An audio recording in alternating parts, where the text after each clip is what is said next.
Again today I am going to start your passage number 2। और जो passage number 2 आप लोग जो पढ़ने जा रहे हैं वो पैसेज आपको 18 में पूछे गए हैं। बहुत ही सिंपल पैसेज है, एकदम इजी है, बहुत ही सरल, जिसको हम लोग इजी बोलते हैं। बहुत ही अच्छा। सरोजिनी नायडू के बारे में 18 में पूछा गया था। पैसेज नंबर 2 में आपको डिस्क्रिप्ट किया गया है, तो उसको आप पढ़िए। सबसे पहले वर्ड पावर को देख लीजिए। वर्ड को देखिए, ईयरली बोलते जाइएगा, ईयरली। सब लोग पैसेज पर हाथ रखिए, उंगली रखिए और बोलिए, क्योंकि टेलीग्राम पर मैं पैसेज पहले ही भेज दिया हूँ। ईयरली मीन्स शुरू में या शुरू, स्पेल भी आप देखते जाइएगा। इन द मैटर ऑफ, के संबंध में। हायर एजुकेशन, उच्च शिक्षा। डिस्टिंग्विश्ड मैन, विख्यात व्यक्ति। इम्प्रेस मीन्स प्रभावित होना। अगला है इंटेलिजेंस, बुद्धि, विवेक। फ्लॉलेस, दोष रहित या निर्दोष, यानी शुद्ध एकदम। फील डिसअपॉइंटेड, निराश होना। पैसेज को देखिए, उंगली रखिए। ऑनवर्ड्स, आगे बढ़ना, बढ़ाना या आगे। डिवोटेड, समर्पित। एंड वर्स, कविता। 8 पहले वर्ड को आप पॉज करके 5 बार पढ़िए, हर एक वर्ड को 5 बार, उसके बाद पैसेज शुरू कीजिएगा। यही सबसे पहला पैगाम है कि पैसेज पढ़ने से पहले 5 बार वर्ड को रिपीट करना है। मिनिमम तो 6 बार पढ़नी चाहिए, लेकिन मैं 5 बार बोल रहा हूँ। पॉज कीजिए, उसके बाद 5 बार वर्ड नीचे दिए गए हैं, आप लोग को टेलीग्राम पर पहुँच गया है, उसको देखिए और 5 बार पढ़िए। ऐसे मैं वर्ड को शेड करके भी दे रहा हूँ और आ गया है, उसको आप लोग 5 बार पढ़िए। चलिए हम लोग शुरू करते हैं। हम स्लो से मैं पढ़ाऊँगा ताकि आप पैसेज को समझ लें। जिनको एकदम प्रॉब्लम पैसेज में, ज़रूर मैसेज किए। मैं बेसिक पैसेज को भी शुरू कर दूंगा, जिसका नाम है जीरो लेवल, जो दिया होगा आप लोगों के पास नहीं होगा। ज़रूर मैसेज कीजिएगा, सर थोड़ा सा और लो लेवल का भी पढ़ा दीजिए, तो मैं पढ़ा दूंगा। एकदम लो लेवल, बच्चा लेवल का भी पढ़ा दूंगा। तो पैसेज पर ध्यान दीजिए। कहते हैं Sarojini Naidu was educated in her early years under her father's own care. कहते हैं शुरू से एकदम देखिए, एकदम line to the line, point to the point में बोलने जा रहा हूँ। सरोजिनी नायडू वाज एजुकेटेड, सरोजिनी नायडू को शिक्षा दीक्षा दी गई, पढ़ाई गई। इन हर ईयरली ईयर्स, माने अपने शुरुआत के वर्षों में, बचपनों के दिनों में। Under her father's own care, माने अपने पिताजी की निगरानी में। समझ गए होंगे, माने सरोजिनी नायडू का शिक्षा दीक्षा हुआ था शुरू में अपने पिताजी की निगरानी में हुआ था। यहाँ तक एक पॉइंट, यानी एक फुल स्टॉप तक मैं गया हूँ, उसको आप फिर से पढ़ लीजिए, देख लीजिए। ही वांटेड, ही आया उनके पिताजी के लिए। He wanted her to become a great mathematician और scientist, but she love to dream and write poems. कहते हैं he wanted to become a great mathematician. 18 में पूछा हुआ है।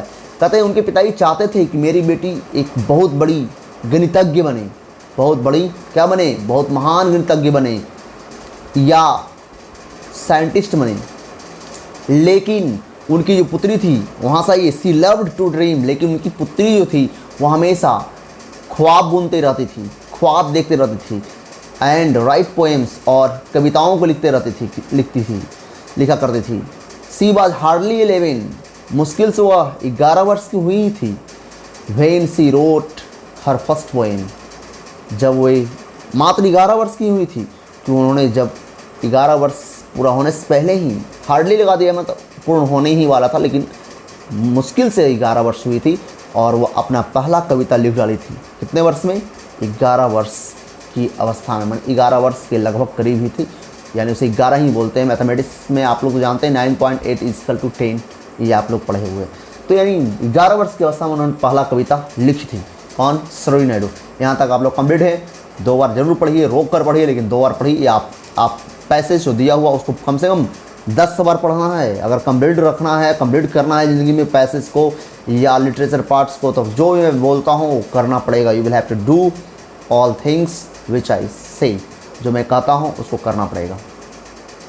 तो चले, कहते एट 13 वर्ष की उम्र में she wrote a long poem in the matter of, आप लोग को मैनर लिखा हुआ होगा पैसेज में, उसको सुधार लीजिएगा, मैटर होगा। एट 13 वर्ष की अवस्था में she wrote a long poem, एक बहुत ही लंबी कविता लिखी। इन the matter of famous English poets, मतलब कहते हैं प्रसिद्ध अंग्रेजी कवियों के संबंध में एक बहुत ही लंबा कविता लिखी। प्रसिद्ध अंग्रेजी कवियों के संबंध में वे 13 वर्ष की अवस्था में एक बहुत ही लंबी कविताएं लिखी। कौन? सरोजिनी नायडू। याद रखिएगा। आफ्टर है मैट्रिकुलेशन इन इंडिया, मतलब भारत में मैट्रिक करने के बाद, after her matriculation in India, Bharat में मैट्रिक करने के बाद, after her matriculation in India she went to England for higher education. वे भारत छोड़कर उच्च शिक्षा के लिए, हायर एजुकेशन में उच्च शिक्षा के लिए इंग्लैंड चली गई। कहाँ गई थी? इंग्लैंड। याद रखिए, क्वेश्चन नीचे आने वाला है। She met sir Edmund who was a distinguished man of letters. कहते सी मेट, वे मिली एक व्यक्ति से, सर एडमंड नाम था, सर एडमंड नाम का व्यक्ति से मिली, जो हु वाज माने जो था, ए डिस्टिंग्विश्ड मैन माने एक बहुत ही विख्यात व्यक्ति था, ऑफ लेटर्स माने पत्रों का, विख्यात पत्रों के लिए जाना जाता था, पत्र के प्रसिद्धि, पत्र के देन, पत्र को बहुत अच्छे तरीक़ों से डिस्क्राइब करने के नाम से जाना जाता था। उसका नाम था सर एडमंड। उनसे मिली थी Sarojini Naidu. He was impressed, वह व्यक्ति जो सर एडमंड था वो इम्प्रेस हो गया। इम्प्रेस में समझते ना, मोहित हो जाना है, प्रभावित हो जाना, इम्प्रेस हो गया by her knowledge and intelligence. उस सरोजिनी नायडू के अंदर के गुण को देखकर वो इम्प्रेस हो गया, जैसे नॉलेज के माध्यम से और उनकी बुद्धि, ज्ञान और बुद्धि विवेक के माध्यम से वह सर एडमंड था, वो उनसे इम्प्रेस हो गया। He was surprise to see that she had written poems in flawless English but felt disappointed to find that they had nothing of the East in them. फिर से देख लीजिए, he was surprise to see that, वह मैंने व्यक्ति sir Edmund था जो यह देख कर चकित हो गया कि दैट की सी हैड रिटेन पोएम्स, कि उन्होंने जो कविताएं लिखी थी इन फ्लॉलेस इंग्लिश, माने बिल्कुल सही अंग्रेजी में लिखी थी। फ्लॉलेस मन बिल्कुल शुद्ध, निर्दोष मतलब शुद्ध इंग्लिश में लिखी थी। But felt disappointed to find that, लेकिन वो सर एडमंड जो थे उन्हें बहुत ही बड़ी निराशाएं भी हुई, क्या पाकर, to find that they had nothing of the East in them. कहते उन कविताओं में ईस्ट के बारे में कुछ नहीं लिखी थी। ईस्ट में समझते हैं ना, पूर्वी राष्ट्रों के बारे में, पूर्वी देशों के बारे में, पूर्वी क्षेत्रों के बारे में कुछ नहीं लिखी थी। जैसे इंडिया के बारे में केवल पश्चिमी राष्ट्रों के बारे में ही लिखी थी। इसलिए उन्होंने देखकर बहुत ही ज़्यादा उन्होंने डिसअपॉइंट होते हैं अपने आप में सर एडमंड। कहते ही एडवाइज्ड हर, यहाँ देखिए माने वे सर एडमंड जो थे सरोजिनी नायडू को सलाह देते हैं टू राइट समथिंग, माने कुछ लिखने के लिए सलाह देते हैं, अबाउट हर ऑन कंट्री, अपने देश के बारे में, कि अपने देश के बारे में भी लिखो। एंड फ्रॉम देन ऑनवर्ड्स, और तब से आगे, फ्रॉम मैंने से, देन मैंने तब, और ऑनवर्ड आगे, मैंने उसके बाद आगे से, she devoted her self to writing verses about India, मैंने वे अपने आप को समर्पित कर दी टू राइटिंग, मैंने लिखने में, वर्सेज मैंने कविता, अबाउट इंडिया, इंडिया के बारे में। उसके बाद से जब से सर एडमंड समझाएं, उसके बाद से वे जो थी सरोजिनी नायडू, वह कविताएं केवल भारत के बारे में ही लिखी। और इस प्रकार से एक ये पैसेज आपका समाप्त हो रहा है।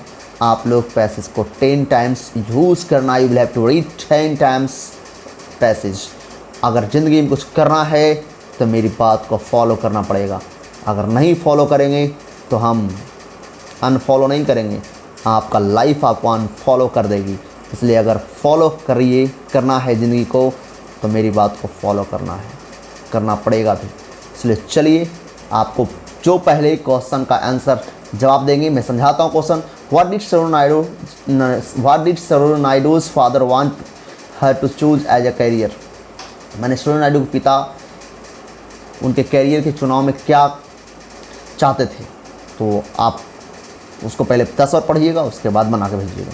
आप समझते ही होंगे क्या आप बनाना चाहते थे बेटी को। Why did sir Edmund advice Sarojini Naidu, Sarojini Naidu को सर एडमंड क्यों सलाह दिए थे। Why was he disappointed by her poem, sir Edmund जो थे उनके कविताओं से क्यों निराश थे। चौथा question, what did he advise her, sir Edmund ने सरोजिनी नायडू को क्या सलाह दिया। And did she follow his advice, क्या उसने उनके सलाह को फॉलो की। इसका जवाब मुझे चाहिए चंद सेकेंडों में, मिलते एक साथ। ओके, कल फिर से वंस अगेन टेंस चालू रहेंगे। तब तक के लिए आप लोगों को good night, have a nice day.